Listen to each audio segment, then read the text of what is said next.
Tito, capítulo 2, no versículo 11, graça teimosa. Vamos colocar na tela.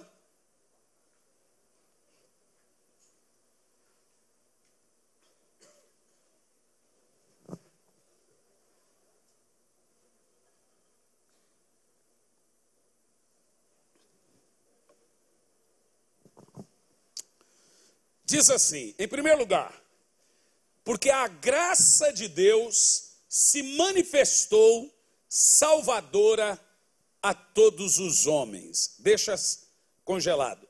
Primeira ênfase que nós vemos aqui da graça é o início dela, a salvação. A primeira coisa que nós aprendemos é que nesse ponto, graça é um favor de Deus para salvar a todos os homens. A ênfase inicial da graça é a pessoa de Cristo. Ninguém é salvo por esforço, por mérito, por obra, tentando ser salvo. Todos nós somos salvos pela obra de Cristo. Por isso que o termo começa.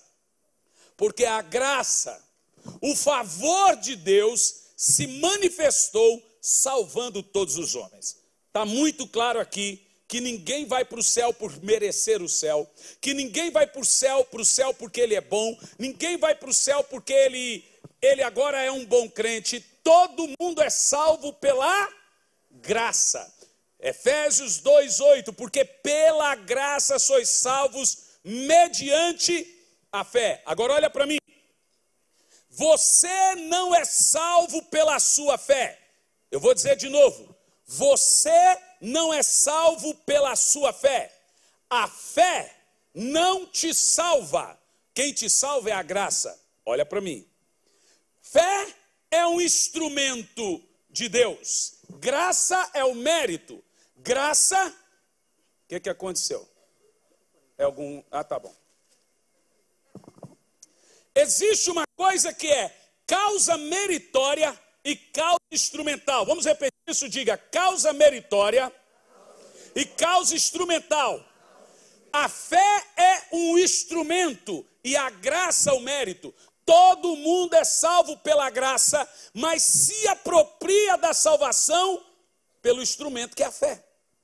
A graça te salva, mas por meio da sua fé, você se apropria da salvação. Por isso que o texto diz, porque pela graça sois salvos por meio da fé. A graça é o mérito e a fé é o instrumento. Agora vamos ver o verso seguinte, para entendermos. A graça que salva, preste atenção nisso, aquela graça que se manifestou trazendo salvação a todos os homens, agora escute isso, gente, que aqui está o choque. Essa graça que se manifestou, ela ensina-nos, diga, ensina-nos a fazer o quê? Renunciar à impiedade e às paixões mundanas. Opa! A primeira coisa que você precisa entender sobre a graça aqui nessa noite, a graça que salva é a graça que permanece depois de salvar. Porque nós imaginamos o seguinte, olha para mim, eu fui salvo pela graça, mas depois da minha oração de entrega, eu tenho que ficar lutando com a minha vida cristã.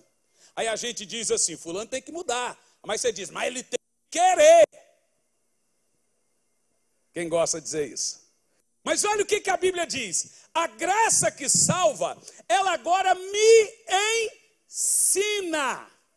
Agora nós vamos ver uma graça que começa a me professorar, a me ensinar. Ensinar a quê? Um estilo de vida cristão. O que a graça faz? Entenda, antes da graça te dar algo, ela te tira algo. A primeira coisa que a graça tira de você, vai lá, ensinando-nos, diga isso 3 vezes.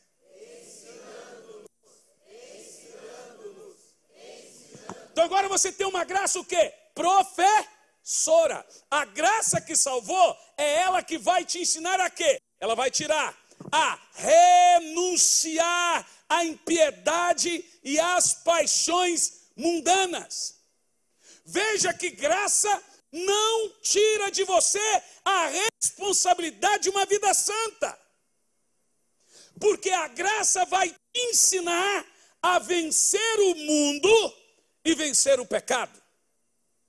Sabe a crise que nós vemos hoje? Eu estou na graça, então eu tenho licença para pecar. Isso é um absurdo. Tem gente realmente que pensa que graça é uma permissão para pecar.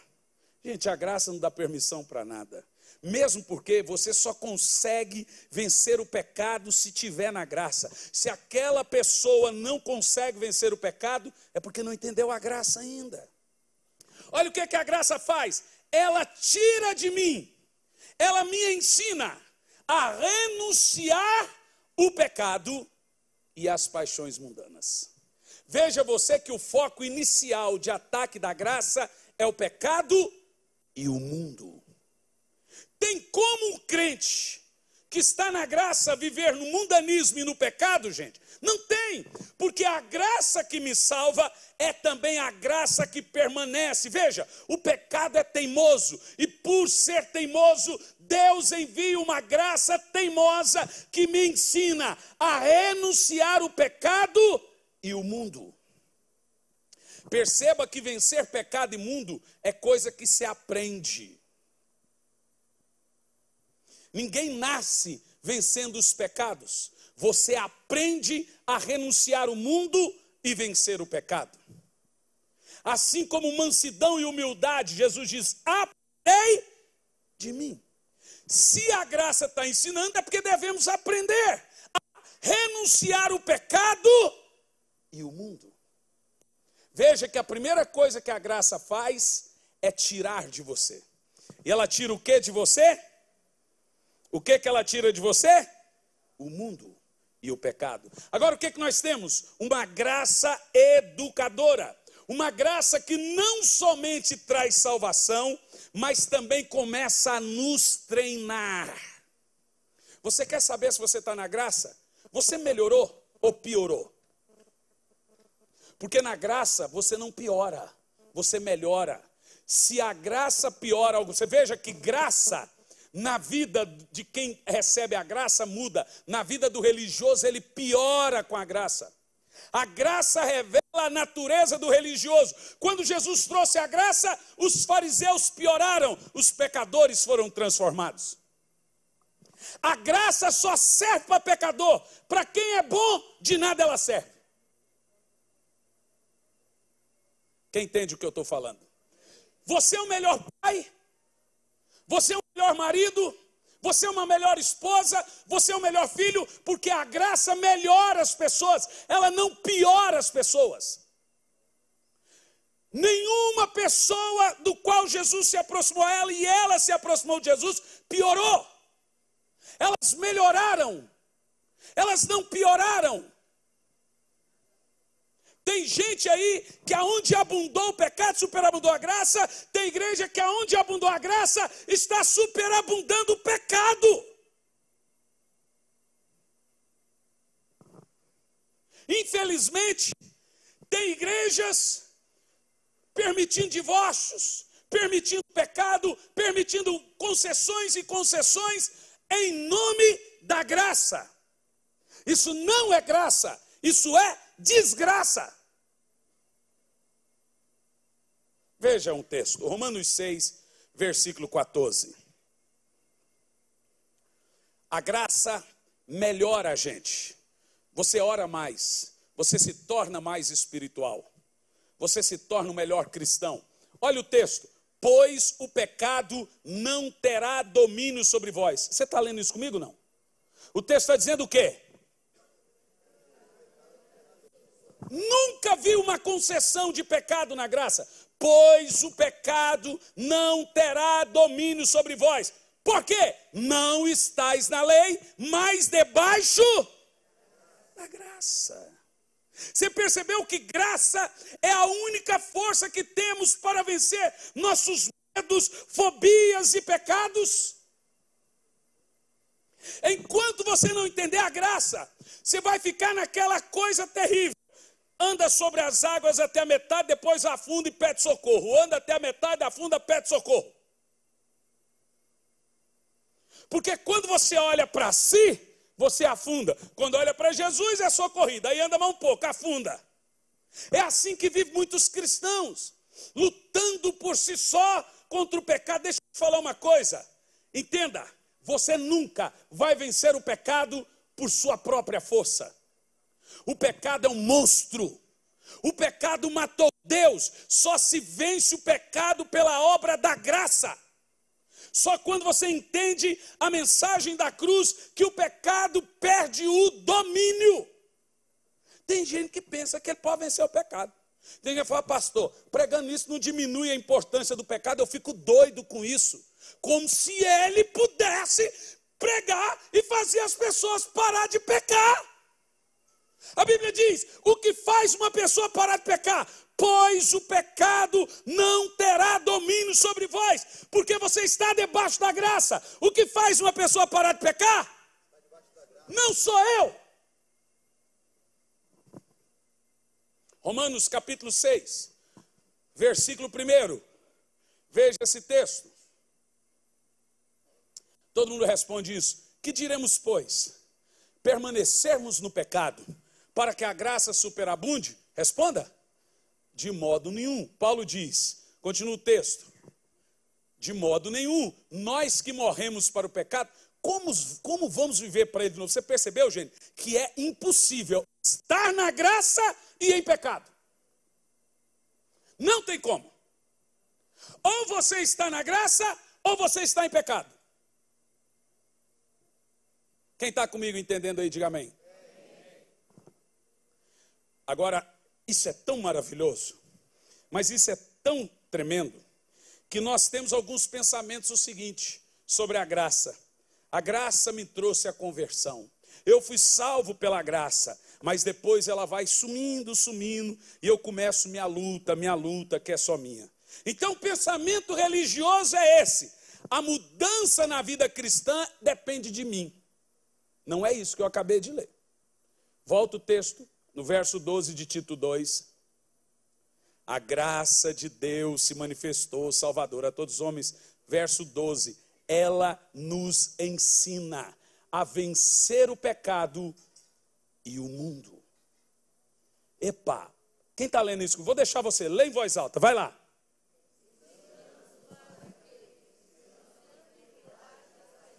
Agora dá uma pausa, ela está tirando de você. Depois da graça tirar de você, ela vai lhe dar. Primeiro ela tira ou dá força para vencer, renunciar o pecado e o mundo. Agora ela vai dar. Vai fazer o quê? Olha como se vive na graça e as paixões mundanas. Para vivermos agora, vivamos no presente século. De que maneira? Sóbria, justa e piamente. Piamente é em santidade. Você nunca vai conseguir ser santo sem antes vir o Espírito Santo e te ensinar a vencer o pecado. A santidade é um processo. Deixe-me te explicar. Tem a santidade posicional e a santidade processual. A santidade posicional é a que todos estamos. Chamar de justificação. Ninguém é mais justo do que os outros. Você pode ser mais santo, mas não mais justo. A santidade posicional é aquela que foi comprada. Processual funciona o seguinte: no ponto da santidade, você tem que entender ela em 3 tempos. Primeiro, no que tange a justificação, você já é salvo. Você foi comprado a preço de sangue. Romanos capítulo 8, versículo 39. Aos que chamou, a esse justificou, aos que justificou, aos que chamou. Põe, por favor, eu não gosto de citar o negócio errado. Vai lá, Romanos 8, versículo 30, por favor. Aos que predestinou, esses também chamou. Aos que chamou, justificou. Aos que justificou, veja que está tudo já acontecido no futuro. Você está entendendo o português aí? Na cabeça de Deus, você já está glorificado, apesar que será glorificado. Como que funciona isso? Na justificação, eu já sou salvo. É a santidade processual. Na santidade, eu estou sendo salvo. Na glorificação, eu serei salvo. Temos aí 3 processos. Na justificação, eu estou salvo. Na santidade, eu estou sendo salvo. Na glorificação, eu serei salvo. Agora, qual o problema dessas 3 áreas? É que cada uma tem um critério diferente. A santidade é obra minha, por isso que eu estou sendo. A justificação é de Cristo, a glorificação é de Deus. Entendeu agora? Ou seja, Deus não dá ponto sem nó. Ele atira para acertar. Então Jesus foi lá, morreu na cruz e disse: vou morrer para uma possível salvação, para quem sabe aquela pessoa ser salva. É isso que ele fez? Foi uma salvação eficaz ou uma salvação incerta? Responda. Eficaz. Isso é critério dele, mas a responsabilidade humana entra na história. Aí é a santidade. Nesse ponto, eu estou sendo salvo. Quem entende o que eu estou dizendo? Isso é graça. Agora, para você entender o que eu estou pregando, essa graça, voltando ao texto, que tirou de mim o pecado e a impiedade, ela não tirou, porque ela depende também da minha parte. Por isso que ela vai me ensinar. Ela não diz, ela arranca de mim. Ela diz que ela vai me ensinar. É a minha responsabilidade. Diga amém. Essa graça que me ensina a vencer o pecado e a impiedade, o mundo e o pecado, ela agora vai me ensinar a viver de 3 maneiras. Santa. Preste atenção que viver de maneira santa também é uma coisa que se aprende. E a santidade, ela é vertical e horizontal. Vamos dizer? De novo. Sabe, é uma coisa tão empolgante esse negócio de santidade, que Jesus, quando foi falar de santidade, ele usou uma parábola, a do filho pródigo. Você já prestou atenção nessa parábola? A parábola em Lucas 16 começa assim: Jesus tinha no seu público fariseus e pecadores. Ele foi pregar para o mesmo público, fariseu e pecador. Como ele iria pregar para fariseu e pecador, ele cita uma parábola de 2 irmãos. Será que quem é o fariseu e o pecador ali? É fácil saber. Ele estava falando para fariseu e pecador, então ele fala de 2 irmãos. Um mundano que foi para o mundo, perdeu tudo que tinha, usou droga, passou a torcer para o Corinthians, foi para lá. E depois que passou a torcer para o Corinthians, foi querer trabalhar com porcos, virou palmeirense.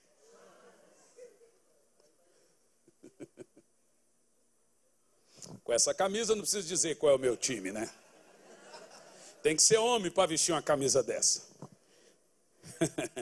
Agora escuta, o camarada lá no mundo, Jesus, ao mencionar a santidade, ele redefine na nossa cabeça 4 questões na parábola do filho pródigo. Primeiro, quem é Deus?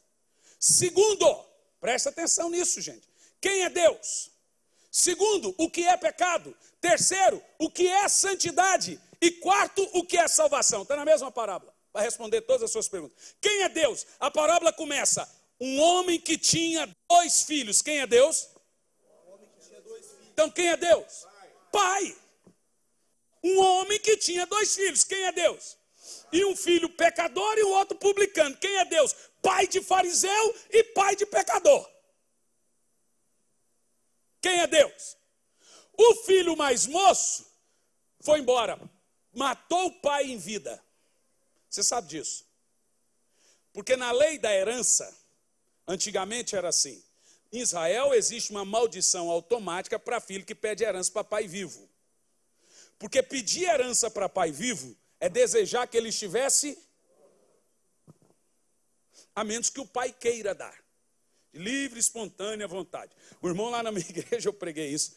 Falou, pastor, o senhor me pôs em maus lençóis, meu irmão está aqui, meu pai me deu herança. Eu falei, mas você pediu? Não, nunca. Meu pai quis repartir. Eu falei, então não tem nada a ver com você. A Bíblia diz que o irmão do filho pródigo, quer dizer, são dois pródigos, né? O irmão, o filho pródigo, no caso, falou, pai, me dá a minha parte, 1/3. Você sabe como é que funciona a herança. 50% é do pai vivo, e os outros 50% se reparte com os filhos. Como eram 2, 25% para cada. Ele foi lá e gastou tudo que tinha. Depois que ele gastou tudo que tinha, ele pensa no pai. Ele cai em si. Jesus redefine em primeiro lugar quem é Deus, é pai. Segundo lugar, o que é pecado? Olha o que aconteceu na vida do filho pródigo, perdeu tudo que tinha. O pecado é isso, gente. O pecado destrói seu casamento, o pecado destrói seu ministério, o pecado destrói sua história, você perde reputação, você pode até recomeçar, mas até para lembrar de você vão lembrar do seu pecado. Olha, aquele ali não é o filho aquele que caiu. Levantou, mas caiu. Hoje todo mundo elogia o filho do Jim Swaggart, Don Swaggart. Quem é Don Swaggart? O filho daquele pastor que caiu. Até para os seus netos, até para elogiar seu neto, vão lembrar da sua história. Morreu agora Billy Graham, que não é Billy Graham, é Franklin Graham. Billy significa pregador. Nos Estados Unidos se chama todos os pregadores de Billy. Mas ele ficou conhecido como Billy. Billy Graham morreu, eu assisti a matéria da Rede Globo. Não sei se ela queria cutucar os pregadores brasileiros, eu acho que sei não, tenho certeza que foi. A matéria dela começa assim: morre nos Estados Unidos o maior pregador norte-americano, o maior espírito encarnado norte-americano. Eles falavam que aquele homem encarnava o espírito do tio Sam. Quer olhar? O que eles querem dizer? Quer olhar para o norte-americano? Veja como era Billy Graham. De Carolina do Norte, caipira e pregador, preacher. Olha a matéria da Rede Globo. Um homem que foi, em 60 anos, pregou para 200 milhões de pessoas e converteu ao cristianismo 8 milhões. Com 60 anos de ministério, nunca teve uma mancha, nunca se envolveu em polêmica e nunca se envolveu em escândalo. Ali temos o exemplo de uma coisa que é caráter e talento. Unido num só homem, caráter e talento. Porque tem gente aí com grandes ministérios e um desvio no caráter do mesmo tamanho. Veja você que Billy, ou Franklin, ele tinha um camarada que trabalhava com ele durante todos esses anos. O cara só fazia uma coisa na vida, viajava com ele. E o papel dele era apontar os seus defeitos. Se eu tenho um cara desse, eu bato nele. Mas quando o cara ia elogiar o Billy Graham, ele disse: você não é pago para me elogiar. Eu já tenho o povo que faz isso. Você é pago para dizer onde eu erro. Esse homem morreu simples, nunca teve um jato particular. Depois de Charles Spurgeon, o maior pregador. Eu louvo a Deus que eu vivi para conhecer Billy Graham, pelo menos por vídeo ou televisão. Foi da minha época. Pode dizer, foi da minha época. É um dos últimos grandes homens de Deus que a terra viu. Morreu com 99 anos. Depois de Charles Spurgeon, A.W. Tozer, tantos outros, foi esse Billy Graham. Um homem que ganhou 8 milhões de almas para Cristo. Pregou para 200 milhões de pessoas. Simples, morava numa casa em Carolina do Norte, de madeira. Essa foi a vida dele. Aí pense o seguinte, uniu-se nesse homem caráter e talento, que são coisas difíceis de se unir em uma pessoa. Normalmente quem tem muito talento começa a perder caráter. Porque o próprio talento vai enfeitiçando a pessoa. Que Deus nos ajude a termos os dois. Que os apóstolos tinham os dois. Caráter e muito talento. Isso é uma obra tremenda da graça. E aí a obra permanente da graça é essa. Que você vai sendo o melhor. Na parábola do filho pródigo você vê isso. Jesus agora está nos ensinando quem é Deus, é Pai. Segundo, o que é pecado. Olha o que virou a vida desse moço. Jesus era provocativo. Os fariseus achavam que porco era uma abominação a Deus. Então Jesus fala, vai trabalhar com porco. Ele estava instigando. Mas não só trabalhar, desejava ser comer a comida dos porcos. Gente, a santidade que Jesus pregava, ela era muito diferente da santidade que os fariseus pregavam. Porque em terceiro lugar, depois de Jesus mostrar o que é pecado, ele vai mostrar o que é santidade. Aí vem o irmão do filho pródigo, que fica triste com a salvação do irmão perdido. É a síndrome do irmão mais velho. Eu mereço isso. Eu mereço aquilo outro. Eu oro, eu jejum. E ele disse assim para o pai, eu estou há tanto tempo contigo, o senhor me faz trabalhar como um escravo. Olha a visão que ele tem do pai, mentirosa. Nunca desobedeci seus mandamentos e nunca me destes nada. Esse é o religioso. Veja que agora ele pensa que a santidade está ligada a apenas fazer. E ele também pensa que pecado é só pecado de ação. Existem também pecados tão graves quanto os pecados de ação, que são os pecados de omissão, o pecado de não fazer. Jesus diz que quem sabe fazer o bem e não faz, peca.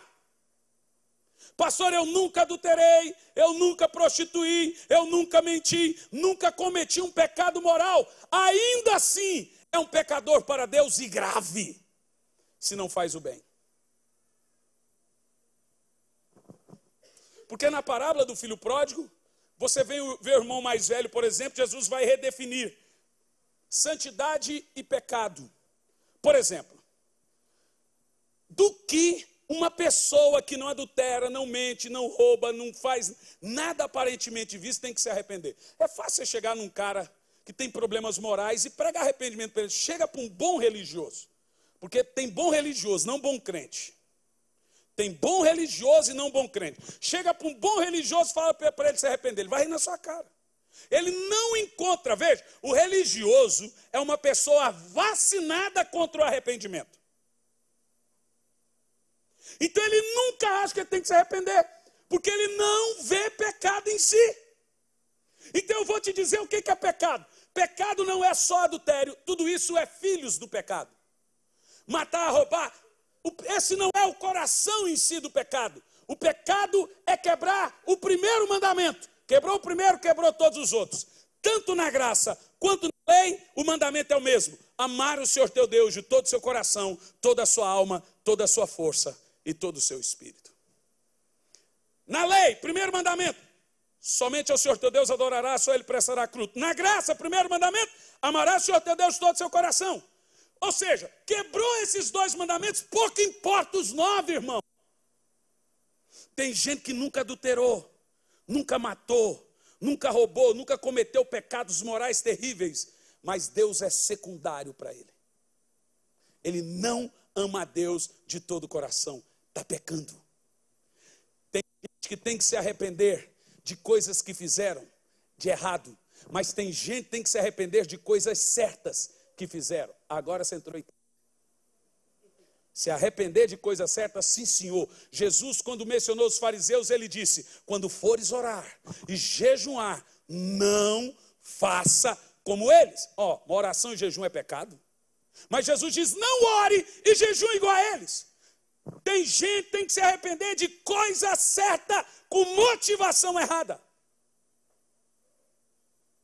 Deus não aceita louvor com motivação errada. Deus não aceita pregação com motivação errada. Deus não aceita igreja com motivação errada. Deus não aceita livro com motivação errada. Deus não aceita jejum.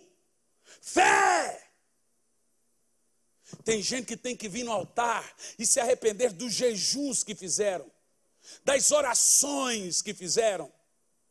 Porque todo jejum que você faz, se isso te traz vanglória, se você se sente superior, se você se sente o melhor crente, se o seu coração, o centro daquele jejum não é Cristo, é pecado. Todo pecado nasce de roubar a glória de Deus e a atenção de Deus. Todo pecado nasce de um distanciamento de Deus. Não importa se a coisa é de Deus. Se a motivação é errada, Deus não recebe.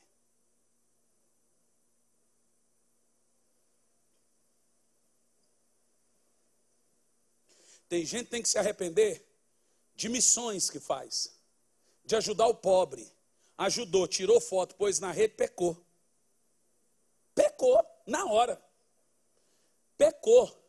Quando fores dar esmola, não seja como os fariseus que fazem para ser notado. Não toque trombeta. Gente, até a gente, na inocência, na burrada de querer mostrar serviço, comete esse erro. Mas o que a Bíblia fala? Então, mas pastor, missões, as pessoas têm que saber o que a gente faz. Tem, mas Jesus disse, quem é que faz isso? Brilhe a sua luz perante os homens para que as suas obras sejam notadas. É os homens que glorificam as suas obras, não você.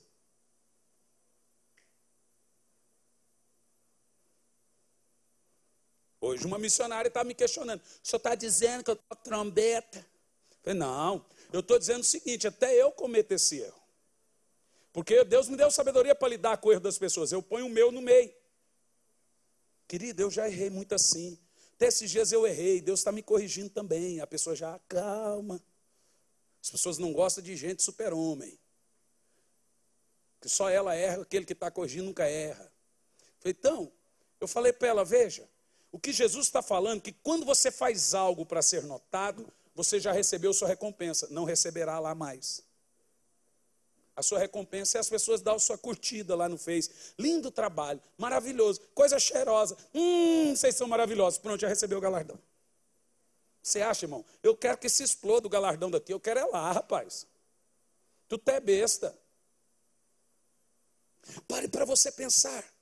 Santidade, ela é vertical e horizontal. 1 de João 1:7. Vamos ver esses fundamentos.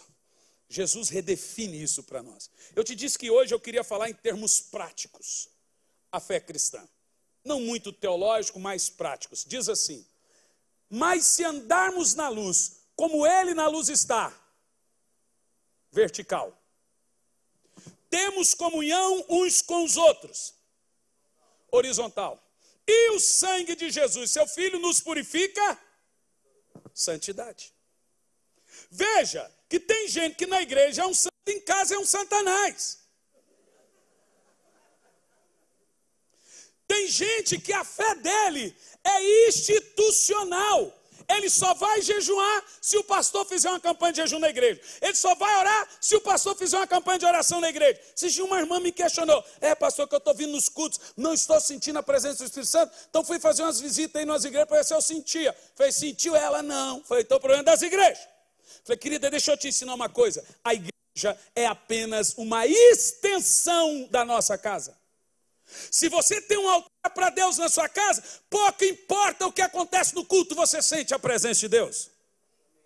Se você ora em casa, o culto vai ser maravilhoso. Se você canta em casa, o culto vai ser poderoso. Tem gente que não tem nenhuma vida com Deus fora do prédio. A vida dele com Deus é institucional. Pastor mandou orar, estamos na campanha de oração. Pastor mandou jejuar, temos uma campanha de jejum. Pastor pôs um plano de leitura bíblica, temos um plano de leitura bíblica. Passou dali, eu sou um secular. Como que uma pessoa dessa vai se alimentar de Deus em apenas 4 horas por semana? Aqueles que vêm 2 vezes na igreja por semana. Os que vêm 1 vez por semana, 2h30 por semana com Deus. Se a sua vida espiritual é institucional, acabou, irmão. Não tem como você crescer na graça e no conhecimento de Cristo e não joga para a conta da graça. Pastor, não é o mesmo pastor da vez passada. Estou começando a apanhar. Não, você não está apanhando. Não está, não. Você está ouvindo de Deus. Essa geração vive uma fé institucionalizada. A pessoa vem, o pastor, por isso que os pastores estão se matando, que não justifica, ou infartando. Ele tem que gerar a ovelha, cuidar da ovelha, discipular a ovelha e levar a ovelha para o céu. Pastor, sua igreja está vazia. Mas o problema é céu, que não gera ovelha. Quem gera ovelha? Quem gera ovelha? E as pessoas falam e jogam para o pastor. Você vê como é que é? E a nossa fé, ela é institucionalizada, ela depende do culto. Mas você precisa entender que a sua vida espiritual aqui na igreja é apenas uma extensão da igreja que você tem em casa. Do altar que você constrói para Deus em casa, da vida de oração que você tem em casa, da sua vida de leitura bíblica que você tem em casa. Irmão, pastor, não gostei do culto hoje. Azar o seu, não é para você o culto, é para Deus.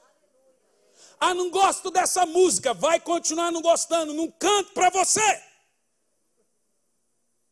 Pastor, quero uma igreja para eu me sentir bem, vai para um shopping.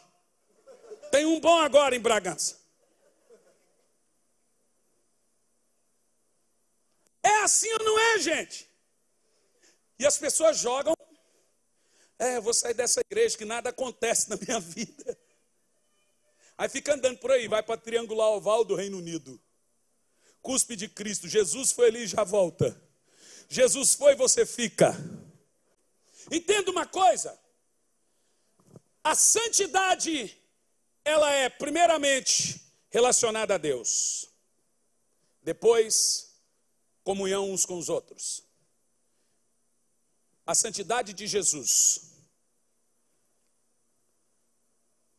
repelia fariseus e atraía pecadores. A santidade nossa, muitas vezes, repele pecadores e atrai fariseus. Você tem que entender a ordem da graça. Ela vai tratar muito melhor o pecador e um pouco melhor o fariseu. Ela vai priorizar o pecador. O que a gente faz hoje? Você é dos meus, vem cá. É dos meus por quê? Porque se sente superior. Deixa eu te falar uma coisa importante. Na parábola do filho pródigo, você tem ali o filho perdido e o filho perdido na casa do pai. Ambos perdidos. O que Jesus está ensinando com essa parábola é: você não é melhor do que o outro que não cresceu na graça como você. Todos carecemos da mesma graça. Todos carecemos da misericórdia, do amor de Deus. Todos, se não tomarmos cuidado, podemos começar com a síndrome do irmão mais velho. É aquela síndrome que acha que merece aquilo porque ele faz algo espiritual melhor que os outros. É a síndrome do irmão mais velho. Esses dias saiu um pastor da nossa igreja. No final do ano eu consagrei um grupo de pastores que estavam já há alguns anos de probatório, em oração e jejum para serem consagrados. E comecei a soltar eles para pregar. Tinha um lá, soltou no grupo do WhatsApp dos pastores: eu estou saindo do grupo e da igreja. É assim que sai da igreja hoje. Pelo WhatsApp. Porque não precisa olhar na cara. Depois, quando ele vem voltar, irmão, volta pelo WhatsApp. Não, pastor, vem e fala: não, você não saiu, não sei, você não falou comigo. Não, eu falei no WhatsApp. Eu falei: não, irmão, eu não levo em consideração isso. Primeiro você vem falar comigo porque você saiu, depois você volta. É impressionante o desrespeito que as pessoas têm. Não é? É ou não é? Ninguém vai falar fala a Deus, não? Mas isso não acontece aqui, é só lá na nossa igreja. Aí ele disse assim: eu estou há 2 anos aqui e nunca me colocou para pregar. Eu ouvi o irmão mais velho falando: estou há tanto tempo e nunca mataste um cabrito para mim. Tem gente brigando por causa de cabrito dentro da igreja, gente. O religioso, ele acha que ele tem mais direito do que os outros. Ele acha que ele é desvalorizado. Ele acha que ele não é merecedor. Ele acha que ele é merecedor. O filho pródigo acha que não é merecedor. O religioso acha que é merecedor.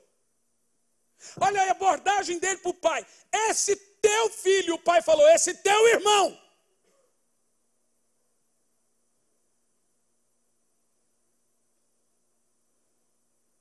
Honestamente falando, por que você acha que você é melhor do que um traficante?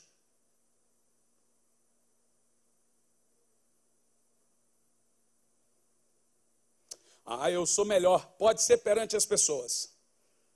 mas não perante Deus.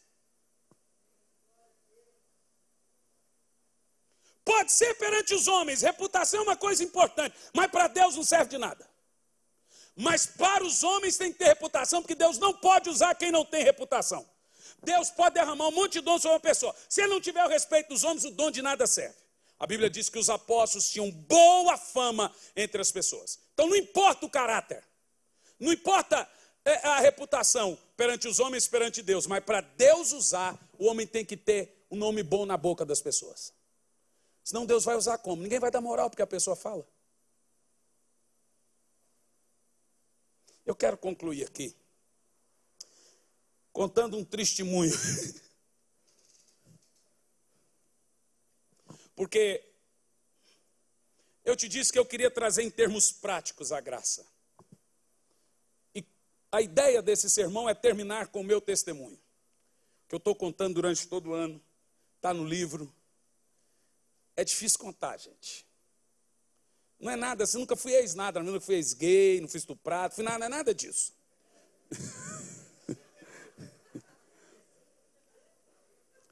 Mas o testemunho é difícil contar. Eu vou começar, tem que começar.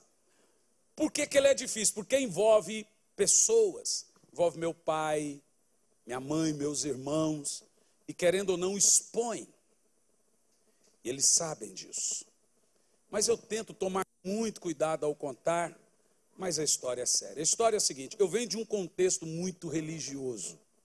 Extremamente religioso. Meu pai tinha culto todo dia na igreja. Todo dia.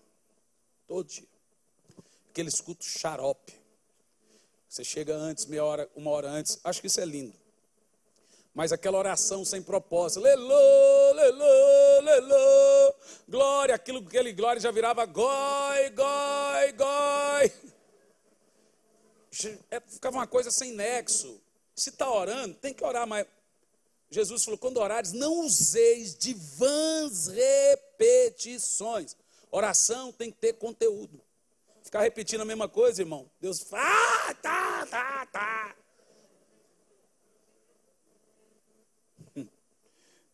Foi isso que o Senhor falou. Sua oração me cansa.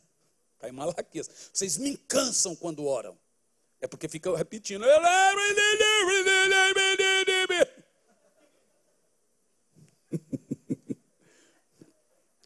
E a gente tinha que ir para a igreja todo dia, gente. Estudava de manhã, acordava às 5:30 da manhã, e o culto era até tarde. E meu pai era daqueles. Fica pulando no carnaval quando não tem Jesus, quando você quer essas coisas que todo mundo fala. E aí vem para a igreja, quer ir embora. Eu falei, calma, irmão, agora eu sou livre. Vamos de boa, relaxa. Então, a gente tinha que estar no culto todo dia. Se dormisse, meu pai punha os diáconos para acordar a gente, no beliscão. E a gente dizia, resistir os diáconos, eles fugirão de vós. Irmão, uma religião terrível. Minha mãe tinha um cabelo assim, embaixo do joelho. O dia que ela cortou 2 dedos, meu pai ficou 2 semanas chorando. Minha mãe aprendeu a fumar. Comprou uma moto e passou a fumar. Cortou o cabelo bem aqui. Não que tem nada a ver hoje, mas na época era um sacrilégio. Não tinha televisão, por isso que somos em 5. Um dia, meu pai viajava muito, cuida até hoje, né? 160 igrejas sobre o cuidado dele. 5 filhos, toda semana, todo dia um dormia com a mãe. Esse dia eu estava dormindo com a minha mãe. Acordei de noite, fui atrás da minha mãe, pela casa. De madrugada, cheguei na sala, minha mãe estava tendo relação sexual com o copastor. Eu tinha 9 anos de idade e eu vi aquilo. Aquilo foi um choque. Voltei para a cama, chorei muito. No outro dia, pela manhã, chamei meu irmão mais velho, que tinha 10 anos, contei, falei, cara, aconteceu isso. Falei, mentira, tu está inventando. Falou, não, vamos lá falar com ela. E nós fomos. Ela levou aquele choque. Não, realmente, tal, mas eu vou me separar do seu pai. Não conta para ele. Falei, quê? Só chegar eu conto. Falou, não conta, deixa que eu conto. Falou, o que você quer para não contar? Eu falei, deixa eu ver. Ela deu uma bicicleta para mim, um videogame para o meu irmão. Foi o primeiro mensalão. A gente era criança, gente, 9 anos de idade, 10 anos. Quem não ia querer ganhar uma bicicleta? Não dá nem para você acusar uma criança. A história foi morrendo na casca, eu estava de bicicleta, falei que o resto que se lasque. Até que um dia nós chegamos da escola, os 5, entramos dentro de casa. A casa estava limpa, não tinha um móvel na casa. Não tinha nada. Gente, cadê os móveis? Quando olhamos na janela, minha mãe estava entrando no caminhão, indo embora com o amante. Eu corri, onde você está indo? Estou indo embora, viver minha vida. Hoje a gente sabe que ela era doente, desde aquela época, né? Pegamos a Rutinha, minha irmã caçula, que tinha 4 anos, um pouco maior que a Teté, a Isabela. Pegamos e levamos. Eu falei, leva pelo menos a Rutinha, só uma bebezinha. Eu tinha 9. O mais velho tinha 10. Colocamos a Rutinha dentro do caminhão, ela jogou ela do caminhão. E foi embora. Minha mãe foi embora. E nós ficamos ali sozinhos na sala. Das 11h30 da manhã às 10h30 da noite. Deitados no chão, com fome, cansamos de chorar, ficamos ali. Meu pai chegou 10h30 da noite. Nos abraçou, chorou e disse, vamos para a casa do teu tio. Fomos para a casa de um tio, irmão dele, que também tinha se divorciado. Nesse caso do irmão dele, foi porque ele espancava a mulher. E a mulher foi embora. Meu pai, não sei, nunca vi. Mas, aquela casa do meu tio era muito grande. Meu pai deixou a gente ali e foi cuidar das igrejas. Meu tio todo dia bebia e escolhia um de nós para espancar. Todo dia. Todo dia um era espancado. Até que ele tentou abusar da minha irmã. E a gente fez ele dormir um pouquinho mais do que o normal. Éramos em 5, demos umas pedradas, umas pauladas, e ele dormiu mais do que o necessário. E aí nós fugimos para a casa de uma outra tia. Chegamos lá em 5. Meu pai chegou e disse, o que aconteceu? Meu pai não acreditou na gente, óbvio, coisa de menino. Meu pai nos levou para o Distrito Federal em Brasília, morávamos em Goiânia. Chegamos em Brasília, meu pai alugou um quartinho de 2 cômodos, ou 1, não sei. Eu lembro até como ele conseguiu o colchão de casal. Dormíamos os 5 atravessados, um fogãozinho. E meu pai disse assim para o meu irmão mais velho, cuida aí dos seus irmãos que eu tenho que ir atrás de recurso. E aí ele ficava 15, 20 dias fora. E nós ficávamos ali, de 10 para baixo, cuidando uns dos outros. Um dia meu pai chegou, eu até reconheço que ele tentou. 5 filhos. A única coisa que ele era na vida era professor. Ele foi professor em Campinas. 5 filhos. Para cuidar de 5 filhos e trabalhar. Não é fácil. Eu entendo. Tento entender. Mas o que ele fez? Acho que aí foi o erro do meu pai. Ele voltou e começou a levar um filho com ele. Ele levava um filho e voltava a ser um filho. Ele levava o filho e voltava a ser um filho. O que ele estava dando os filhos? Até que ficou eu e o meu irmão caçula, Samuel, que hoje é pastor comigo em Campo Largo, no Paraná. Quando ele voltou, levou eu e o Samuel para uma chácara numa cidade metropolitana de Brasília, chamava Águas Claras, Areal. Hoje é Águas Claras. E aquela chácara era um casal de diáconos. Irmão, eu tenho coceira de diácono. O diácono começa a dar coceira, senhor. Brincadeira, eu amo os diáconos. São lindos, maravilhosos. E aí, lá na minha igreja eu chamo de servos, que é outro termo para diácono, só para não falar diácono. E aí, aquela chácara, meu pai falou assim, ó, vocês vão morar aqui, essa família não tem filhos, e pediram vocês, e vocês vão ficar aqui. Meu irmão, eu tinha 9 anos, o meu irmão tinha 7. Tudo estava indo a mil maravilhas, irmão. Até que nós vimos o que acontecia. Aquela família vendia drogas. E punha diáconos. E punha eu para entregar as drogas. Então eu ia, entregava os pacotes. Até que um dia uma pessoa me parou na rua e disse: ei menino, você sabe o que é isso? É droga. Eu falei: o que é droga? Droga é um negócio que faz mal para as pessoas. As pessoas morrem, são presas. Isso é terrível. Eu cheguei e disse: não quero mais entregar droga. Eu tinha 9 anos de idade.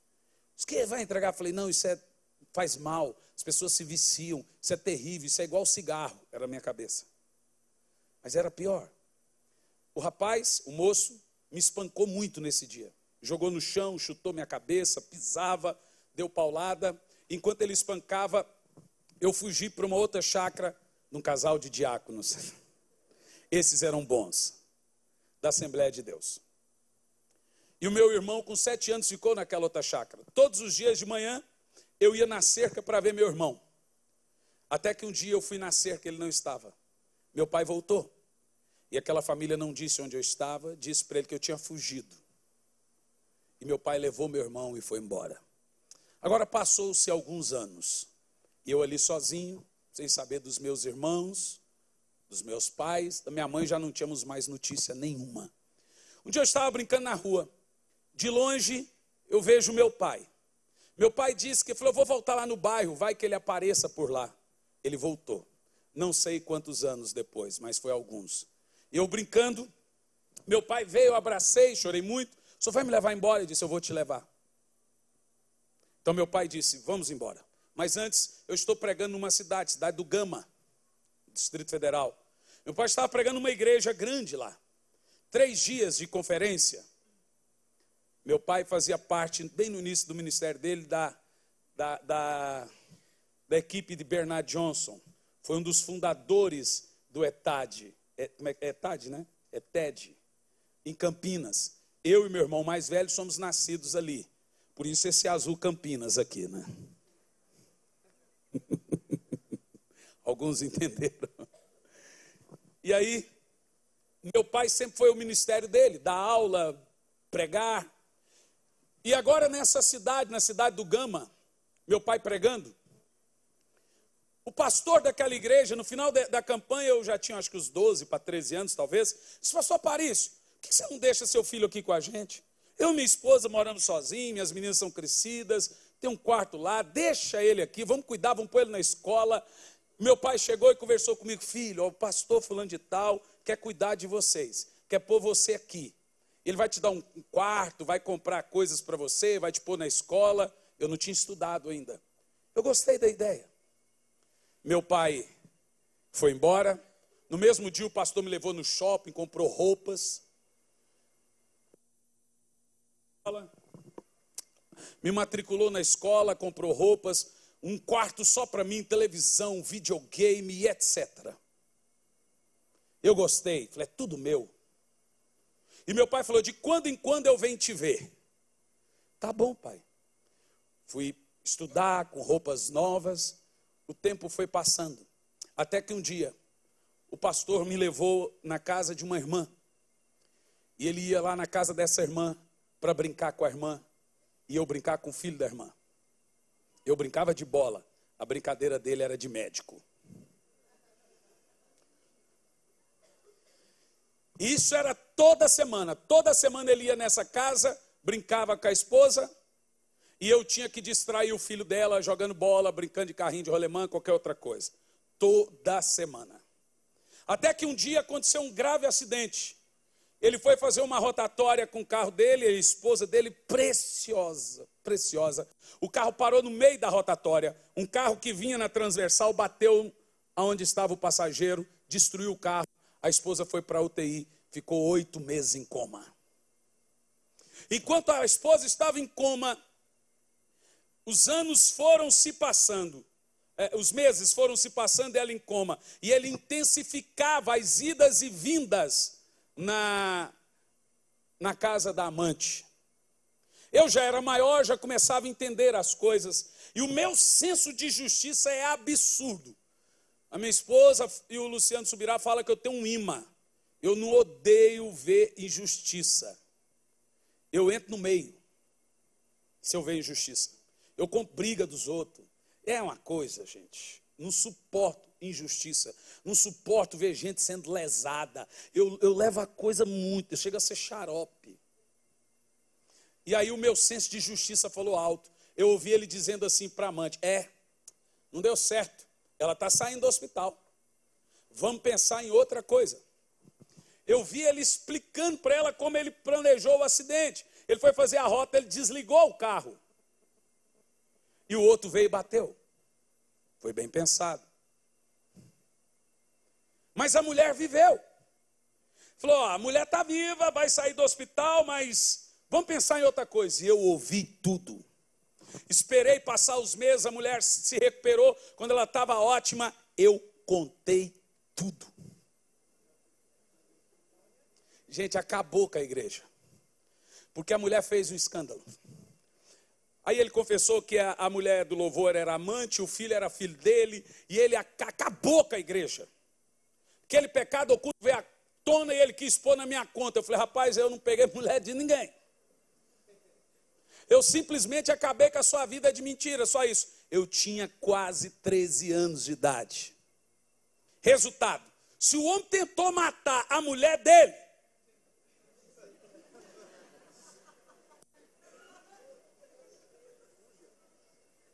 pensa agora a situação que eu estava naquela casa.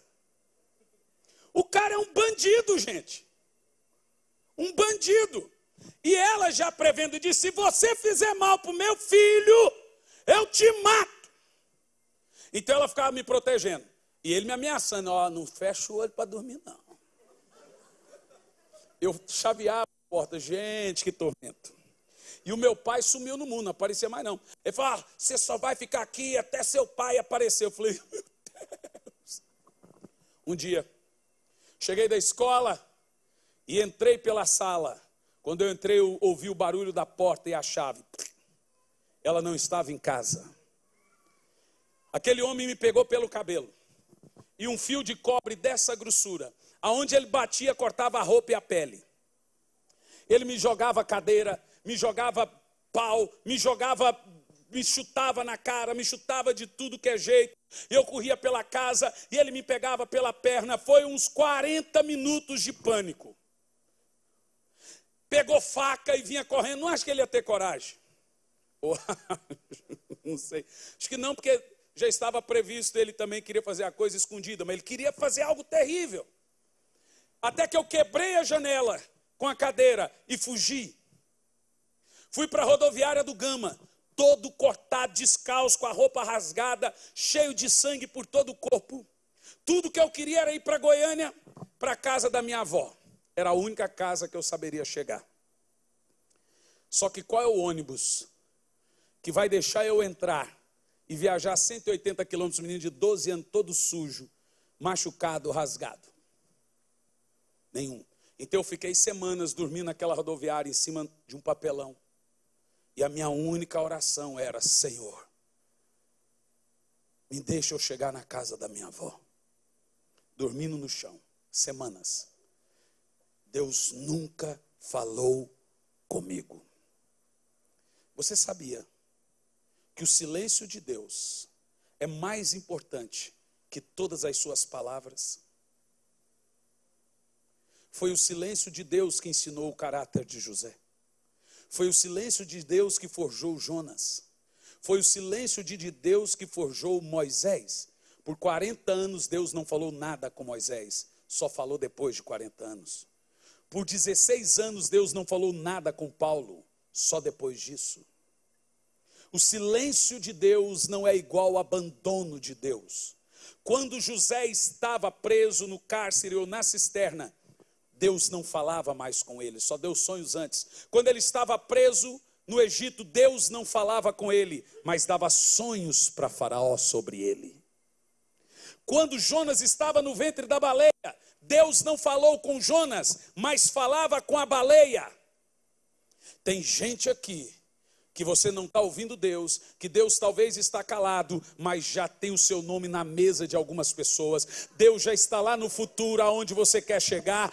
Deus não se esqueceu de você. O silêncio dele é a sua maior pregação. Não pense que o silêncio de Deus é abandono de Deus. Porque Deus estava calado. Ele estava forjando a minha vida e o meu caráter. José não tinha como saber por que ele estava sofrendo. Mas se José não tivesse ido para o Egito, Israel não teria existido, Jesus não teria nascido e você estava condenado. Porque todas as nações foram extintas por causa da fome. A de Israel não, porque José era governador e trouxe Israel para dentro do Egito. Você pode não entender o que Deus está fazendo na sua vida. Nunca iremos entender, mas entenda Deus. Ele é santo, amoroso e poderoso. Nenhum de seus planos podem ser frustrados. Não tente entender o que Deus está fazendo. Entenda Deus.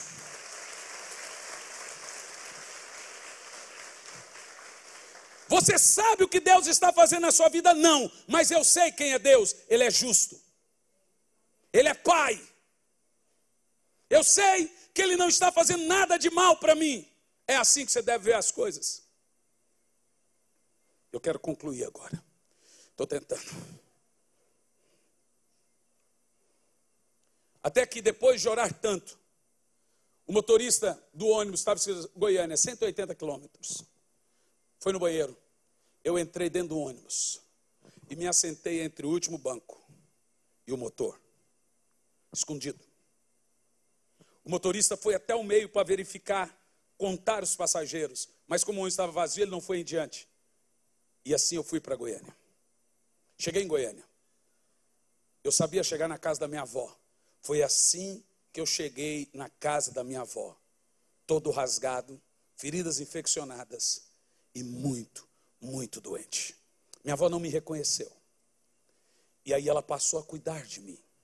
Se alguém me acompanha nas redes sociais, viu um videozinho que a minha avó fez esses dias. Alguém chegou a ver? Algumas pessoas. Ela falou, Hernani, ela tem 90 anos hoje. Eu tenho a sua foto dentro da minha Bíblia até hoje, orando por você. Ela é uma senhorinha muito, muito crente. Muito. E a minha avó, ela só me trouxe a graça. Ela só me mostrava um lado de um Deus que o meu pai tinha denegrido. Deixe-me te dizer uma coisa. Você é o representante de Deus na sua casa. A maneira como você é com seus filhos é como seus filhos conhecerão a Deus. Não denigra a Deus pelo seu testemunho. Os seus filhos não amam Deus antes de você. Os seus filhos amam o Deus que você ama. Depois irão amar a Deus. Eles só irão amar a Deus se verem que você ama a Deus. É chamado Deus dos meus pais antes, depois o meu Deus. A maior tentação de Jesus foi saber que ele era filho. Jesus foi batizado. E na hora que ele estava sendo batizado, a voz ouviu-se do céu e disse, esse é o meu filho amado. Deixe-me dizer uma coisa, Satanás não quer nem saber o quanto você ama seus filhos. Para ele não importa o tanto de amor você tem pelos seus filhos, contanto que você nunca diga. Jesus sempre ouvia, filho amado, isso deixava confiante e forte. Logo depois de Jesus ouvir o quanto ele era amado e filho, ele vai para o deserto. Na mesma hora, Satanás vem e diz, tu és mesmo filho de Deus? Então tem diabo que diz a você, você é mesmo salvo? Se Jesus voltar hoje, você é arrebatado? Satanás quer colocar em dúvida quem Deus é para você e quem você é para Deus. Entenda. Como eu tenho meu pai da terra, eu vou ter a visão do pai do céu. Eu tinha uma péssima impressão de Deus. Eu não conseguia chamar Deus de pai. Chamava de Senhor, Jeová, poderoso, grandioso, nunca de pai. Mas a minha avó foi quebrando isso. E a minha conversão foi muito engraçada. A minha avó foi para a igreja. E ela ia na igreja e me chamava. Eu dizia, igreja, avó, a igreja é um lugar de gente brega. As mulheres são feias, peluda, cabeluda. As meninas feias de bigode. As mulheres usam barba, avó. Mulher crente é um bicho brega. Eu não quero ir para a igreja, avó. E eu gostava de cantar no bar. E eu cantava uns hinos assim da harpa. É, vida amargurada, uns hinos da harpa. E um dia minha avó chegou por trás, eu estava cantando boteco e bebendo cerveja. No meu aniversário de 13 para 14 anos, meu avô fez uma surpresa, eu estava muito, muito bêbado. Eu só lembro que eu vomitei. É só disso que eu lembro. E apanhei depois do meu avô. Disso eu lembro. Mas essa era uma surra de amor, de disciplina. E a minha avó chegou por trás e eu cantando para as menininhas. Lá vai uma chalé. Cantando. Minha avó chegou, bateu na mesa. Seu crentinho vagabundo. Crente safado. Eu falei, que crente, velho? Sou crente não. Claro que é, filho de pastor. Eu falei, nem te conheço. As meninas, você é crente? Eu falei, não, nem conheço essa mulher não. Conheço essa mulher não. Ela falou, conhece, é meu neto. E vem, catou pela orelha. Nunca mais aquelas meninas chegou perto de mim, gente. Aí elas ficavam assim, ô, crentinho, aleluia, farinha no prato, bolo na cuia. Eu falei, vou matar essa velha. Velha miserável. E a minha avó queria que eu me convertesse. Aí eu comecei a sair com um primo meu.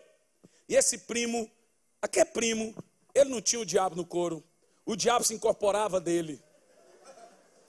Então, o diabo ia na igreja fazer culto de libertação dele. De quem você quer ser liberto? Fulano. Quer você? Eu sou Lucifer, eu quero ser liberto do ciclano. Você diz assim, espírito bom, sai desse corpo das trevas. Deixa o diabo em paz, meu filho. Gente, o moleque era atentado. E ele me atentava e eu atentado. Irmão, a gente virou o Zé Télio. Olha o Croix. Nós éramos tão encapetados que a gente atentava a polícia. Um dia o policial parou a gente depois que a gente arrancou as rodas da viatura.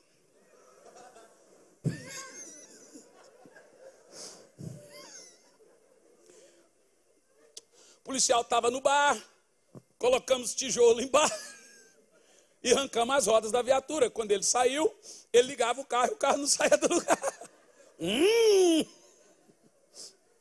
Aí quando ele viu que a gente estava vendo, ele pegou e disse, as rodas estão ali no meio do mar. A gente é tentado, o policial falou, quando vocês completarem 18 anos, eu vou matar vocês. Não estou ameaçando, estou dizendo que vocês vão ser tão terríveis que eu vou ser um dos que vai matar vocês. Ele não estava ameaçando por maldade, estava dizendo que era o futuro. O meu primo caiu na casa da minha avó com não sei quantos tiros, morreu. Eu com 18 anos, eu estava pregando em Buenos Aires, na Argentina, e mais de 500 almas estavam aceitando Jesus, eu com 18 anos de idade. Essa ameaça não serviu para comigo. Mas vai lá o resto da história. A minha avó queria que eu me convertesse. E eu não queria saber de igreja. A minha avó falou assim, esse menino gosta de menina bonita. E eu tenho uma estratégia. Um dia minha avó chegou da igreja e conversando com a Michele, minha prima, falou, Michele, que a igreja que eu vou é muito boa. Eu lá ouvindo, assistindo futebol. Mas não, só boa. Olha quanta menina bonita tem na igreja. Eu assistindo futebol. E a véia esperta. Mas Michele sentou uma menina do meu lado. Mas muito linda. Olha, eu conheço gente bonita, mas essa bonita igual a essa, e ela é assim da idade de vocês. E eu ouvindo. E ela sabia. Maliciosa que só ela. Deu 2 dias, eu cheguei na minha avó assim com a cara de Bolt.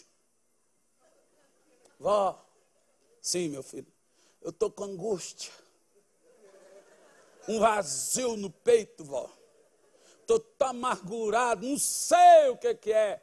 Ela, é falta de Deus, né, vó? Filho. A senhora acha que eu tenho que ir na igreja? Acho que tem. Vó, eu preciso de Deus. Eu não sei porque eu preciso ir na igreja. Eu preciso de Jesus, vó. Vó, me leva na igreja. Minha avó, sim, filho, vamos na igreja domingo. Nem vó, domingo é tempo demais, eu posso ter me matado até lá, vó. Vamos na igreja antes de domingo. Mas hoje é só terça. Não, vó, eu preciso ir na igreja. Tem culto, tem de oração. Só que esse é qualquer culto, vó, eu tenho que ir na igreja. Tá bom, vamos no culto amanhã, quarta-feira. Quando chegou quarta de manhã, eu fui lá vendo as roupas melhor, tudo na minha cabeça estava Keila. Cheguei à tarde e falei assim, vó, nesse culto de oração, vai todo mundo na igreja? Ela é oração. Vai algumas pessoas, mas sim, mas vai um número razoável. Porque se é o pregador, é o cantor, saber tanta gente que vai. Não, não é para saber se vão todos seus amigos, suas amigas. Elas vão, todo mundo vai no culto. Fala, tá bom, vó. Porque quanto mais gente orando é melhor, né? Aquela velha é muito esperta, gente, você não tem noção. Minha avó me ensinou assim, a necessidade que faz o sapo pular. Ela é muito inteligente. Aí nós fomos no culto. Cheguei no culto, sentei. Falei, vó, só senta noutra cadeira, porque aqui deve ser para sua amiga, né? Minha avó falou, agora é hora de orar, vamos dobrar o joelho, é 40 minutos de oração. Falei, gente, veio na minha cabeça a igreja do meu pai. A ladainha, goi, goi, goi, goi, goi, lelô, lelô. E minha avó gritava, oh meu Deus, meu pai. Eu falei, meu Deus do céu, que coisa chata. E nada da amiga da minha avó chegar no culto. E aquela oração não acabava. Eu levantei, quando eu levantei, minha avó foi com a ponta, assim, com os dois dedos, foi na minha parte glútea. E socou, fundou o dedo. Eu falei, é desgraçada, você me enganou, não tem amiga coisa nenhuma. Aí eu sentei com um bico desse tamanho. Daqui um pouco eu tive uma sensação de presença. Sabe, eu vi que alguém sentou do meu lado, mas eu não estava olhando. Senti uma presença. Eu falei, é ela. Meu Deus! E eu não queria olhar. Irmão, hoje eu acho todo mundo bonito. Mas aquela menina que sentou do meu lado era feia demais. Quando eu olhei, eu falei... Gente, aquela menina quando nasceu, jogaram ela fora e criaram a placenta. Pegou fogo na cara e apagou com tamanco. Gente, que mulher feia. Rapaz, eu olhei para aquela mulher, eu tomei um susto. Ela estendeu a mão. Eu falei, quem é você? Ela falou, a Keila. Falei, não, não é não, você não é Keila, claro que você não é Keila. Por que você é Keila? Não, eu sou a Keila. Eu falei, você, minha filha, escuta, eu vou falar só uma vez. Você não é a Keila. Ela, por que eu não sou a Keila? Porque a minha avó falou que a Keila é bonita. Ela, mas eu sou a Keila, minha avó só esticou o pescoço. A Keila. Falei, desgraçada.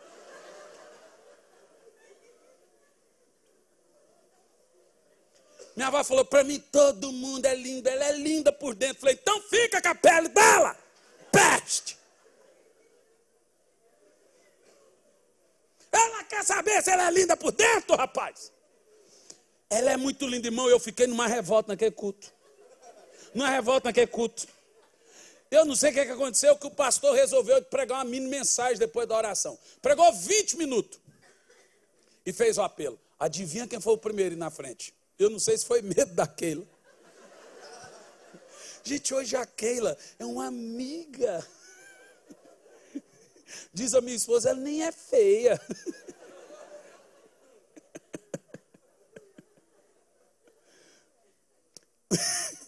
E foi assim que eu fui para Jesus. Foi dessa maneira. Com 14 anos de idade. Aí eu cantava. Não, senhor. Fica quietinho aí. Essa parte eu não escrevi no livro, isso aí não. Só escrevi a outra parte, a pior. Quieta. Um dia eu estava no culto e um discípulo meu falou, pastor, ela mandou uma mensagem que está assistindo. Aí eu desconversei. Irmão, resultado da história. Quando nós falamos de graça, graça não é só o que pode, o que não pode. Eu sou um fruto da graça. Até eu me casar, eu era um cara muito burro. Não sabia escrever, mal sabia ler. Minha esposa falou assim, eu não casei com homem burro. Eu falei, já era. Não tem mais volta. Não, mas eu vou ajudar você. Você sabe que é a mulher que alavanca a vida do homem. É a mulher que faz o homem ser um vencedor. Só as irmãs vão comprar livro. Pode desce, irmão.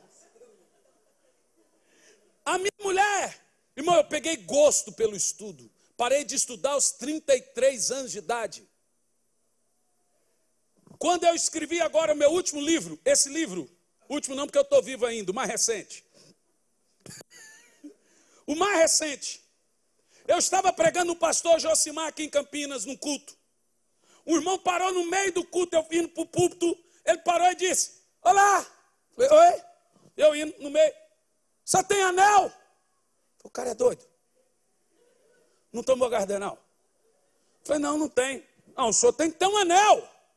Falei, não, não tem. Por que o senhor não tem? Se o senhor é doutor, é não sei o quê. Falei, porque é caro. Eu não tenho dinheiro para ter um anel desse. Tá bom. Tirou a aliança dele, pôs no meu dedo. Serve? Falei, não, é a sua aliança. Tirou, pôs de volta no dedo. Falei, ó. Voltou para o lugar dele. Falei, é doido. Nem dei moral. 3 meses depois voltei naquela igreja. O cara parou na minha frente. Oi! Já tem anel? Falei, ah, não. Eu sou imã para bêbado, cachorro e doido. Não, não tem anel, querido. Pois agora vai ter. Tirou o anel e pôs no dedo. Disse, a gente nunca fala o valor do presente, a não ser que tenha sido Deus que deu. Deus falou o valor do presente que nos deu, foi Cristo. E o valor desse anel foi R$8.000, porque é Deus que está te dando.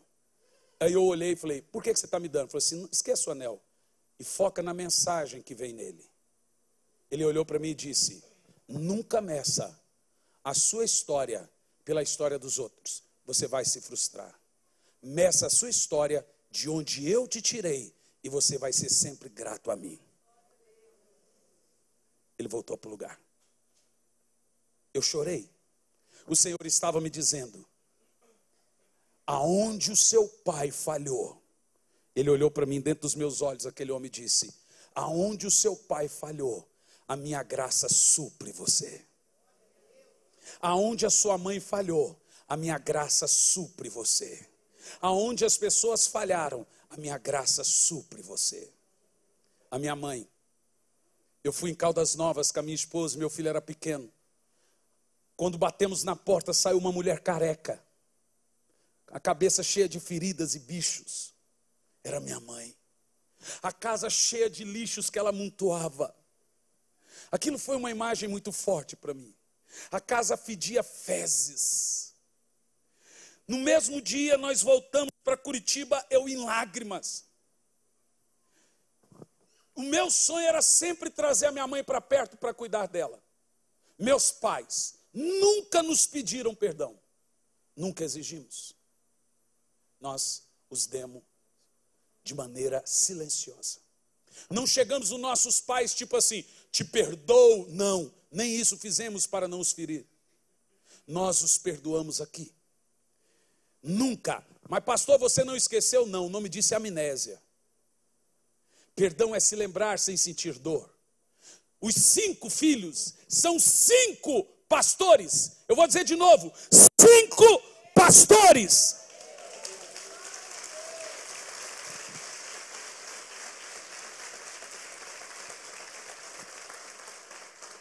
Eu já viajei em mais de 70 países. 10 livros, 12 livros escritos e mais 4 livros didáticos de escola. Se isso não é a graça, me diga o que é. Todos nós somos frutos da graça e do favor de Deus. Se eu medir a minha vida pela de Silas Malafaia, o sucesso dele entra em crise. Eu não consegui nada, mas eu meço a minha vida de onde Deus me tirou. Eu sou fruto da graça, sou obra da graça. A minha mãe mora numa casa que eu e a minha esposa demos a ela para morar.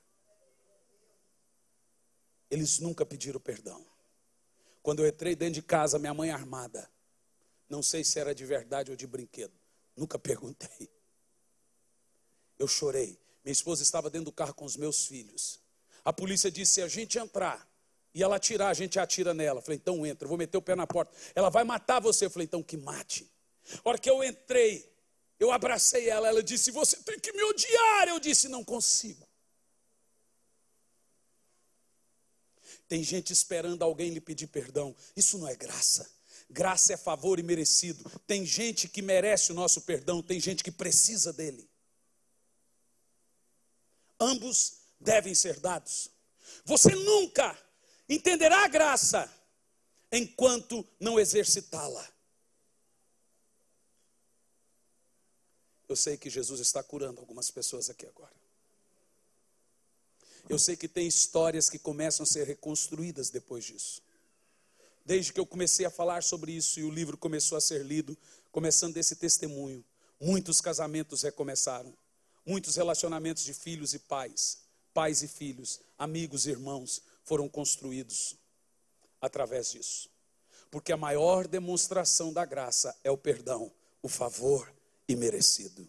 Se você anda na graça, você não espera alguém merecer. Vou esperar ele me pedir perdão. Isso não é graça. Graça também não é você chegar na pessoa, eu vim aqui te perdoar. Não, graça é apenas perdoar. E incondicionalmente. O irmão do teclado, para parecer que está terminando, eu quero que você feche seus olhos, por favor.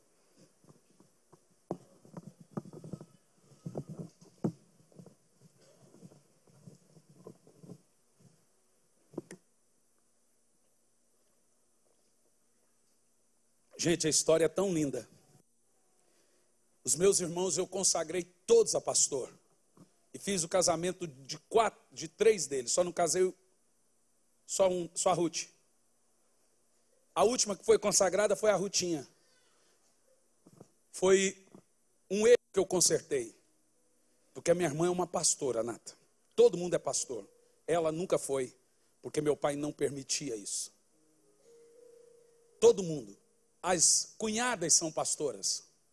Eu trouxe ela no altar nesse fim de ano e falei, eu quero reparar um erro. Você é uma pastora. Eu tenho um amigo meu que falou assim, onde é que está pastora na Bíblia? Eu falei, aonde está reverendo? Falei, não tem reverendo na Bíblia. Eu falei, pois é. Um amigo meu que é reverendo. É contra pastora, mas diz que é reverendo. Pare para você pensar na incoerência desse povo. O que é pastor, gente? Eu provo para você na Bíblia que tem pastora, tem apóstola e tem profetisa. Vamos parar com coisa, gente. A esposa do pastor que é pastora. Você acha que ele fica atendendo mulher sozinho? Quem é que cuida das irmãs da igreja? Que besteira é essa? Me poupe, irmão. Esposa de pastor é o quê? Só a irmã da igreja. A mulher sem nome. É um casal de pastores que Deus enviou para você. Não é um pastor, é um casal, uma família de pastores. Até quando nós vamos ficar nessa coisa massacrando? Eu vou dizer uma coisa, que esses escândalos no mundo, me diga uma pastora. Fala para mim uma. Me aponta uma. Deve ter. Esses escândalos todos de pastor, me fala uma. Conta uma aí, grita, não tem. A mulher tem um senso materno de cuidado que ela traz para o seu caráter. Eu louvo a Deus pela minha mulher. Ela é a surubim, 6º anjo. E ela é uma pastora. Ela é a minha pastora. É ela que me confronta. Ela que fala, não fale isso mais. E não estou falando que eu sou melhor do que você, estou falando porque eu conheço você na intimidade. Para mim não adianta mentir, para mim não adianta falar, eu te conheço. Se não é a mulher, tem homem que tem vergonha da mulher dele. Se a sua mulher não puder te ajudar, ninguém vai te ajudar, porque para qualquer pessoa você mente, para a mulher você não consegue. Aleluia. Eu quero que você fique em pé.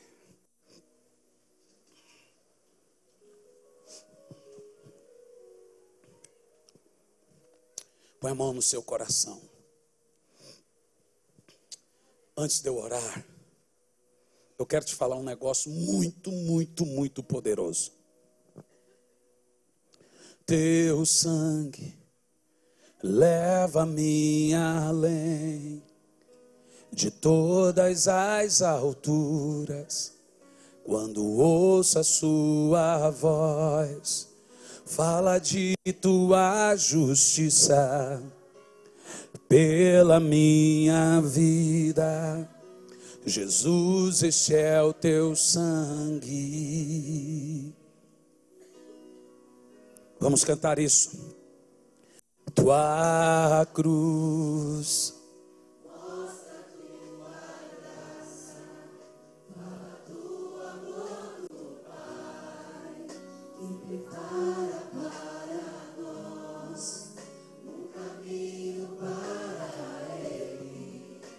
Onde eu posso me achegar.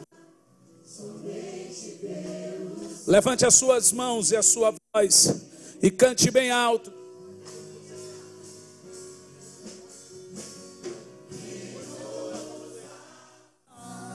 Dos pecados que nos traz restauração.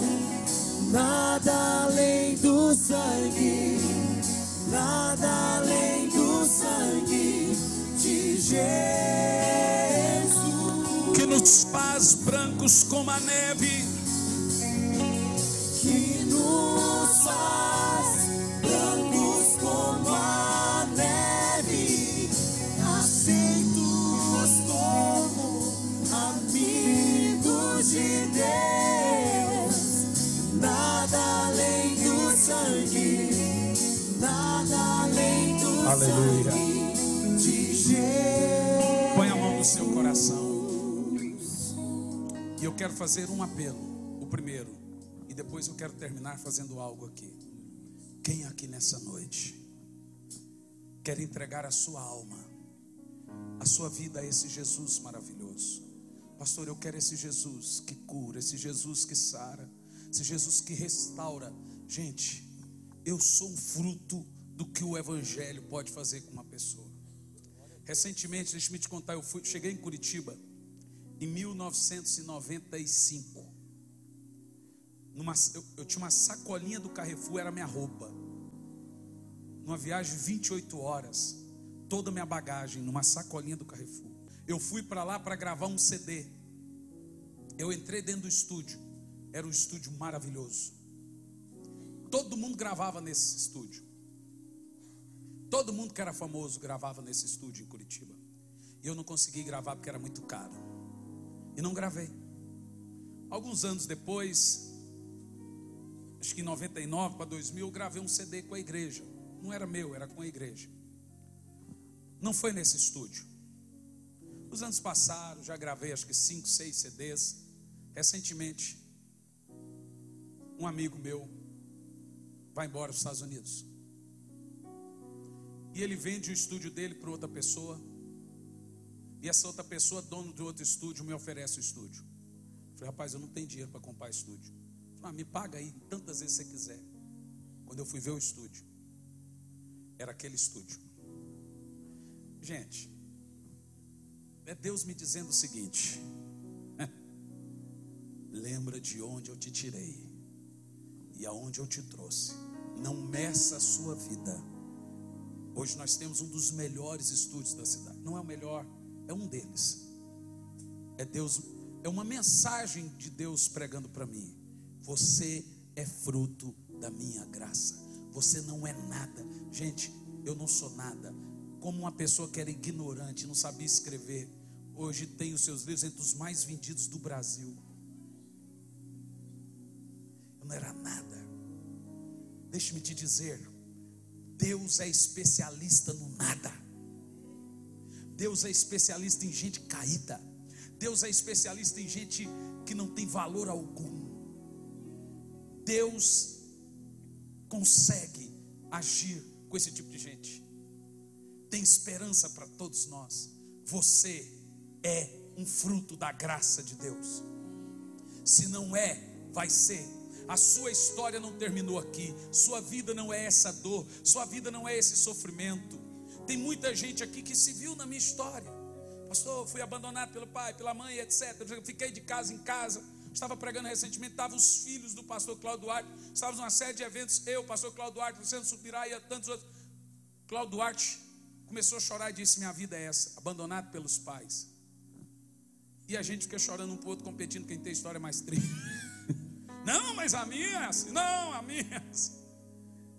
Deixe-me te dizer uma coisa, talvez você não tenha uma história triste dessa. A mensagem serve também como prevenção para você ser um bom pai, cuidadoso, amoroso. Mas é uma mensagem de cura. Quantas pessoas você conhece que precisam ouvir uma mensagem dessa? Um testemunho desse precisa ser curado, precisa pôr para fora a sua dor e ser restaurado. É só a graça que faz isso. É só a graça e acabou. Quem aqui nessa noite quer entregar a sua alma, a sua vida a esse Jesus maravilhoso? Você vai levantar a mão que eu quero orar por você. Levanta a mão, eu quero orar bem alto. Levanta a mão que eu quero orar bem alto mesmo. Todos que levantaram as mãos, vem aqui para eu orar. Vem aqui para eu orar. Vem aqui para eu orar. Vem aqui para eu orar. Todos que levantaram as mãos, vem aqui para eu orar. Vem aqui agora. Todos que querem entregar a sua alma, a sua vida a Jesus. Se você convidou alguém, traga essa pessoa para Jesus aqui agora. Pastor, eu estava afastado. Deixe-me te dizer uma coisa. Eu nunca fui decepcionado por gente de fora da igreja. Eu só fui decepcionado por gente dentro da igreja. Pastor, diácono. E eu amo a igreja. Eu não tenho problema com a igreja. Eu fiz da minha dor uma força de motivação. Tem gente que prefere culpar a igreja pela sua dor. Pense, irmão. Foi pastor, foi diácono, foi isso, foi aquilo outro. A igreja é cheia de problemas, porque a igreja é cheia de pessoas. O dia que você achar uma igreja santa, não vai para lá, você vai estragar ela. Não existe igreja santa. Existe igreja de pecadores sendo transformados de glória em glória até o dia de Cristo. Sabe, nós que alcançamos um nível espiritual de graça, temos que entender que Paulo fala: cuidado com os pequenos na fé, aqueles que não têm a maturidade espiritual sua. Você tem que entender que ele não tem a cabeça sua, não cresceu na graça igual você, e você tem que agir com amor para com eles. É porque você tem que crescer, mas você entendeu isso, ele ainda não. Quem entende o que eu estou falando? Paulo chama isso de, a palavra grega que ele usa é criança. É criança. São pequenos. Igreja é um lugar que nós expressamos graça, amor, misericórdia e perdão. Sem isso, somos um bando de fariseu juntando e cantando para Jesus. Essa que é a verdade. Deus me livre disso. Eu já mandei gente embora da igreja de altar. Estava falando assim, eu tenho vergonha. Ei, você fica em pé aí. Vai embora, aqui não te pertence. Eu tenho vergonha disso. Porque não foi assim que Deus me tratou na minha dor. Não foi. Mas era como eu interpretava Deus. Até que um dia eu estava, pastor Alberto, na sala da minha casa. Minha esposa chegou na sala, eu estava chorando como uma criança. Isso não tem muito tempo. O que foi? Depois de tantos anos pregando, escrevendo, andando em santidade, eu entendi hoje o amor de Deus. Porque o amor de Deus não é sentimento, é revelação. Eu estava assistindo um testemunho, e esse testemunho mexeu tanto comigo, que eu chorava de soluçar. Eu indico para você agora, você vai ouvir de hoje para amanhã. É um testemunho de Joyce Meyer. Ela conta que foi estuprada pelo pai mais de 200 vezes. Até aí, é um testemunho apenas triste. Mas como ela cuidou do pai até o fim da vida dela, porque ela é estuprada pelo pai até os 17 anos, e a mãe culpava ela. Ela só parou quando saiu de casa. E aí ela virou acho que a pastora mais famosa do mundo. E Deus falou: cuide de seus pais. Ela cuidou deles até o resto da vida deles. E a maneira que ela fala, aquilo me chocou tanto. Primeiro, me criou coragem de contar a minha história e ajudar a curar os outros. Segundo, que o perdão, você não precisa chegar: estou aqui para te perdoar. Eu não preciso ferir os meus pais, mas essa história fere eles. Não, eles sabem da história, sabem que eu escrevi no livro, mas eu só fiz isso para curar tantos e tantos outros. É necessário. Eles são amados por nós. Nós os amamos incondicionalmente. Entenda isso. Qual o nome disso? Qual o nome disso? Graça. Põe a mão no coração. Você que está aqui à frente, ore comigo assim: Senhor Jesus, eu peço perdão pelos meus pecados. Eu me arrependo. Eu reconheço que sou pecador e que preciso da sua misericórdia. Senhor Jesus, venha sobre mim, entra no meu coração e faça morada na minha vida. Amém. Aleluia. Olha aqui para mim, vocês. Amanhã eu vou ministrar transferência de unção. Quem aqui gostaria de ter um dom que você não tem? Pastor, tem um dom que eu gostaria de ter e não tem. Levanta a mão, bem alto. Irmãos, eu estava pregando na igreja Videira agora, uns 2 anos, recentemente não. E havia umas 7.000 pessoas, eu não conseguia orar por todo mundo. Eu disse: eu vou ministrar transferência de unção e você vai orar pelos enfermos. Um garoto de 10 anos, eu pus a mão na cabeça dele e disse: ore pelos enfermos. Ele foi e colocou a mão no olho do pai que era cego. E a hora que ele pôs a mão, o pai foi curado. O pai abriu os olhos e disse: eu estou curado, chame o pastor que orou por mim. Eu falei: eu não orei por você. Quem orou por mim? Foi seu filho. Ele passou a enxergar na hora. Irmãos, a transferência de unção é um dos fundamentos bíblicos mais poderosos que existe. Amanhã você vai ter o prazer. Tem gente aqui que vai orar e paralítico vai orar e cego vai enxergar, vai orar e surdo vai ouvir. Quem crê nisso, diga amém. E eu quero ministrar a todos de um por um. Quem crê nisso, diga amém. Diga: eu recebo isso. Glória a Deus. Mas eu tenho que cobrir você com o sangue de Jesus, porque o diabo vai ser mais Satanás amanhã do que o normal. Todos que estiverem amanhã, você vai levantar as 2 mãos bem alto, que eu quero cobrir você com o sangue. Lá em cima, as 2 mãos, lá em cima. Posso fazer um pedido? Traga bastante doentes, para você ver cego, paralíticos e etc. sendo curados. E você vai ver sendo curados por mãos de pessoas que você nem imaginava. Então te encorajo, levanta as mãos e diz: Senhor, eu estarei aqui amanhã, em nome de Jesus. Pai, cubra a todos com teu sangue. Guarde a todos, meu Pai, proteja-os. Cobre a todos na tua graça e no teu amor.